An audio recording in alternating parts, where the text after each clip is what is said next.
The war between the United States, Israel, and Iran has entered an increasingly dangerous phase marked by military losses, regional retaliation, and rising tensions across the Middle East.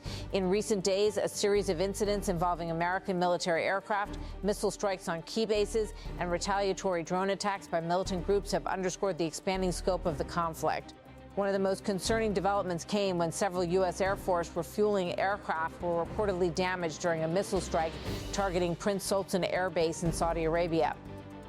According to U.S. officials, 5 Boeing KC-135 Stratotanker aerial refueling aircraft were struck while parked on the ground. The planes were damaged but not destroyed, and officials confirmed that no personnel were killed in the attack. The KC-135 is considered one of the most critical aircraft in the U.S. military's operational fleet. These tankers allow fighter jets and bombers to refuel midair, enabling them to remain airborne for extended missions across vast distances. Because of their strategic importance, damage to such aircraft has raised concerns among military analysts about the vulnerability of U.S. assets in the region. The incident comes at a time when American forces are deeply engaged in ongoing military operations against Iran and its regional allies. Just hours after the strike on the Saudi base, tragedy struck again when a U.S. Air Force KC-135 Stratotanker crashed over western Iraq during an operational mission linked to the ongoing campaign. The aircraft went down on March 12 during what the U.S. military described as operations in friendly airspace. All 6 crew members aboard the aircraft were killed. U.S. Central Command confirmed that the crash occurred during the military campaign known as Operation Epic Fury.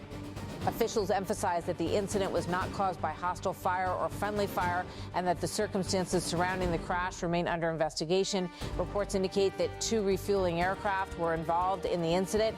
1 aircraft crashed in western Iraq while the second tanker was able to land safely.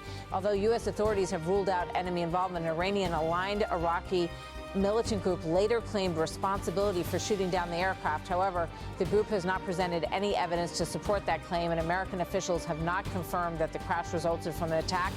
The loss of the aircraft marked one of the deadliest incidents involving U.S. forces since the start of the conflict.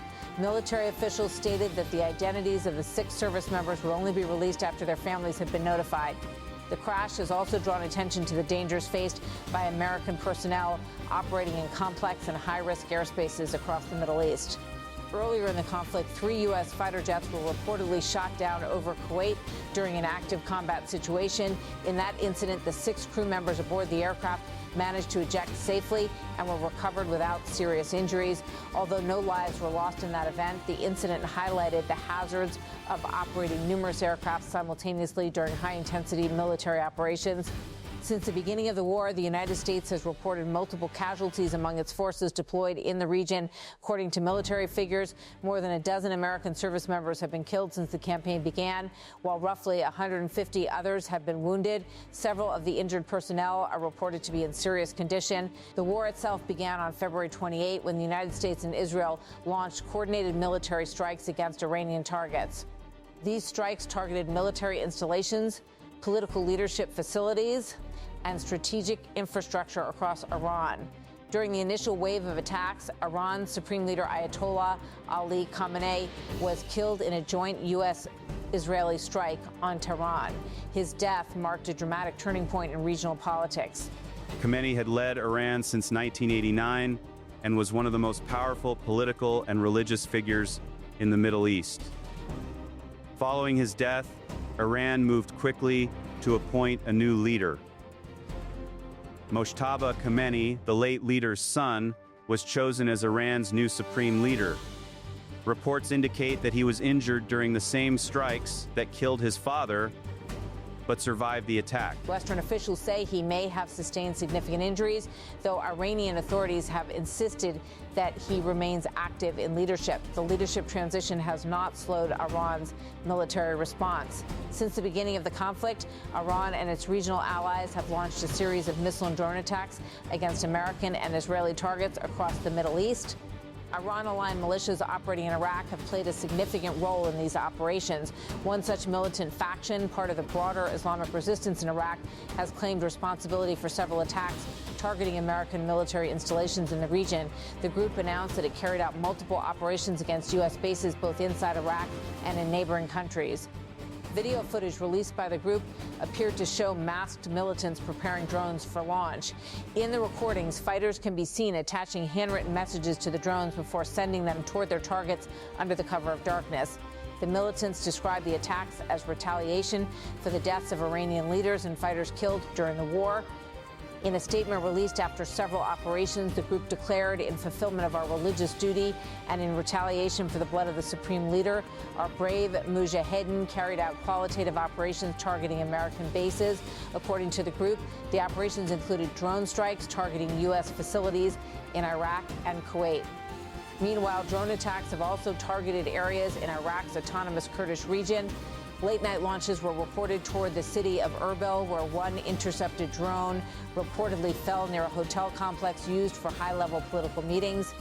Additional attacks were launched toward the city of Sulaymaniyah. Witnesses reported seeing smoke rising near the airport in Erbil following the incident. While damage assessments are still ongoing, the attacks illustrate how the conflict has spread beyond Iran itself into several neighboring countries. The conflict has also triggered powerful political and religious reactions throughout the region.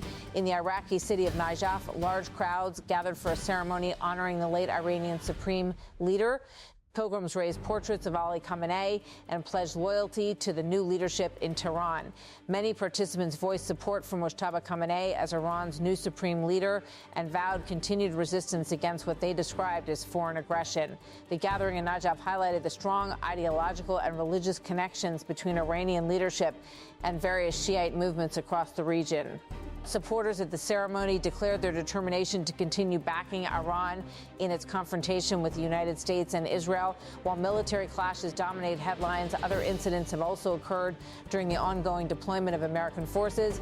In one such case, 2 U.S. sailors were injured after a fire broke out aboard the aircraft carrier Gerald R. Ford, according to the U.S. military. The fire was not related to combat operations. The injured sailors were treated for non-life-threatening injuries and were reported to be in stable condition. Officials confirmed that the ship's propulsion systems were unaffected and that the aircraft carrier remains fully operational. The Gerald R. Ford is currently deployed in the Red Sea and is taking part in military operations linked to the campaign against Iran. As the conflict continues, American forces have significantly increased their military presence across the Middle East. The United States has deployed fighter aircraft, bombers, naval vessels, and thousands of troops to the region. Video footage released by military authorities shows missiles being launched from American warships toward targets connected to Iran. Officials have emphasized that the mission has clearly defined objectives. Speaking about the military campaign, a senior defense official stated, "Our will is endless." He continued, "The president has set a very specific mission to accomplish, and our job is to unrelentingly deliver that." The official also stressed that the duration of the conflict ultimately depends on the president's decisions regarding military objectives. Despite assurances that the mission is limited in scope, analysts warn that the conflict could continue to expand as regional militias intensify attacks on U.S. forces. The strategic importance of aircraft like the KC-135 tanker has made recent losses particularly significant. These aircraft serve as airborne refueling stations, enabling combat aircraft to operate far from their bases for extended periods. Without such support, many air missions would require frequent returns to base, limiting operational reach and effectiveness. As a result, attacks or accidents involving tanker aircraft can have a disproportionate impact on military operations. The loss of the KC-135 over Iraq and the damage to several refueling aircraft in Saudi Arabia have therefore raised serious concerns among defense planners. The broader conflict now spans multiple countries, with missile strikes, drone attacks, and military operations occurring across the Middle East. Iran-aligned groups have vowed to continue targeting American and Israeli assets, while the United States and its allies appear determined to maintain pressure on Tehran. With casualties mounting and military engagements expanding, the war has entered one of its most volatile stages. Each new incident, whether a missile strike, aircraft crash, or drone attack, adds to the uncertainty surrounding the conflict's future. For now, the situation remains highly fluid, with both sides preparing for what could be a prolonged and unpredictable confrontation across the region.